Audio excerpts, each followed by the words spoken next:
얼마 전 박찬대 원내대표가 3명의 재판관을 콕 집어서 호명을 하면서 을사오적이 되지 말아야 한다 이렇게 압박한 적 있죠. 이 발언도 헌법재판관들의 결정에 영향을 미친 것 같다라는 주장이 나왔습니다. 들어보겠습니다.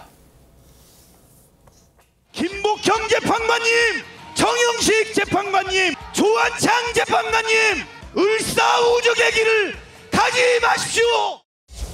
근데 차라리 여기서 8명 이름을 그냥 다 똑같이 부르면 되는데 3명을 콕 집은 거야. 콕. 이건 뭐냐? 본인들이 그 정보를 들은 거거든요.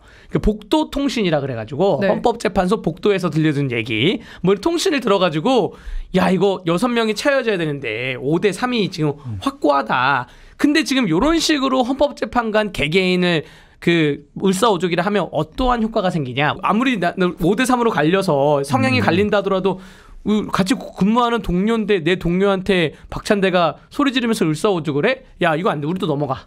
이런 효과가 좀 될 수 있다고 저는 예측이 되는 거죠. 자, 지금 저 변호사 얘기는 5대3으로 이렇게 갈려 있었는데 박찬대 원내대표가 을사오적이라는 말을 꺼내드니까 이건 안 돼. 우리 같이 근무하는 재판관들인데 동료들인데 이래서 되겠어? 우리도 넘어가자.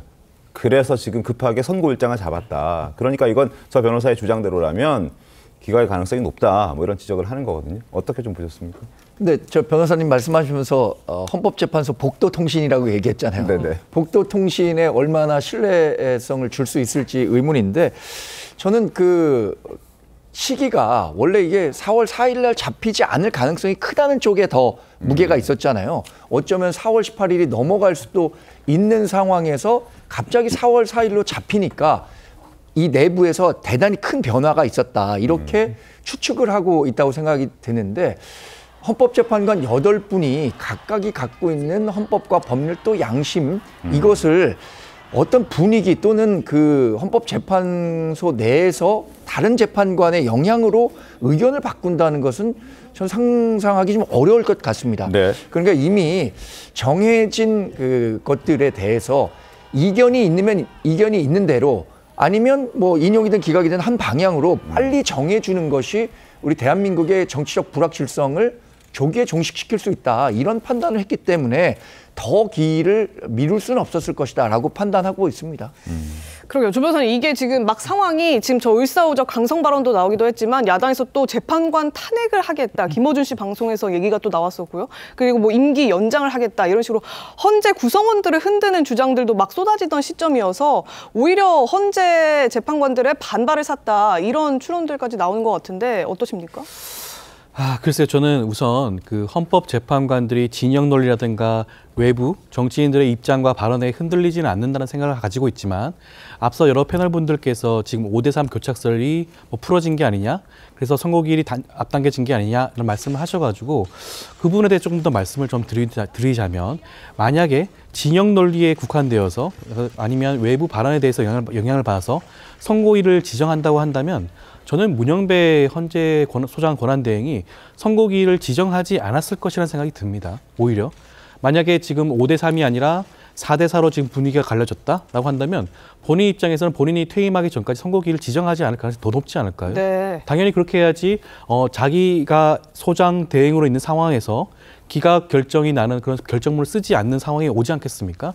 저는 그 누구도 이번 그 윤석열 대통령 파면 결정문에 자기 이름이 법률가들 입장에서는 그 법리적으로 논리적 구성이 굉장히 어려운 기각 내지 각하 결정문을 쓰는데 자기 이름이 올라가는 것에 동의하시는 분들이 많지 않다는 생각이 들거든요. 그렇다고 한다면 만약에 이렇게 진영 논리적 고민을 한다고 치면 저는 선고기일을 지정하지 않았을 것이다.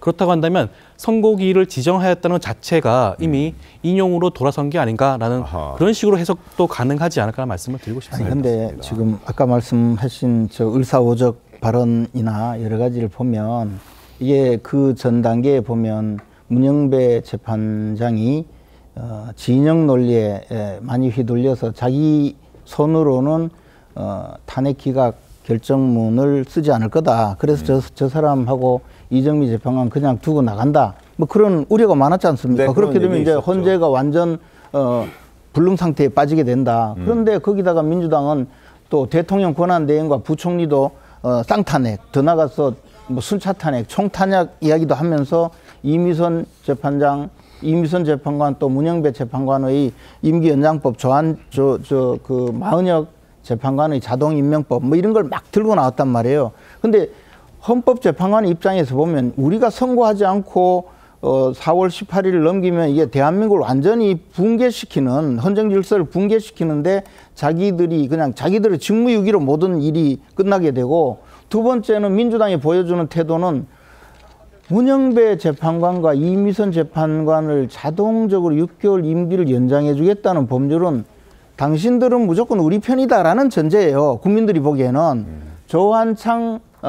마은혁 후보자를 자동임명법은 마은혁 후보자가 우리 편이다라는 걸 알려주는 꼴이 돼요. 이게 저 재판관 입장에서는 얼마나 자존심 상하는 입장이며, 더 나가서 나머지 3명 을사오적의 비유를 댄 그분들은 또 그분들대로 이건 재판관들이 아닌 겁니다. 네. 그러니까 이 상황으로 이끌어 놓은 상황에서 재판관들이 어떻게든 빨리 선고를 하자라는 결론에 내렸을 것이고, 저는 아직도 5대3이라도 선고할 수 있는 상황이 되었다고 봅니다. 알겠습니다.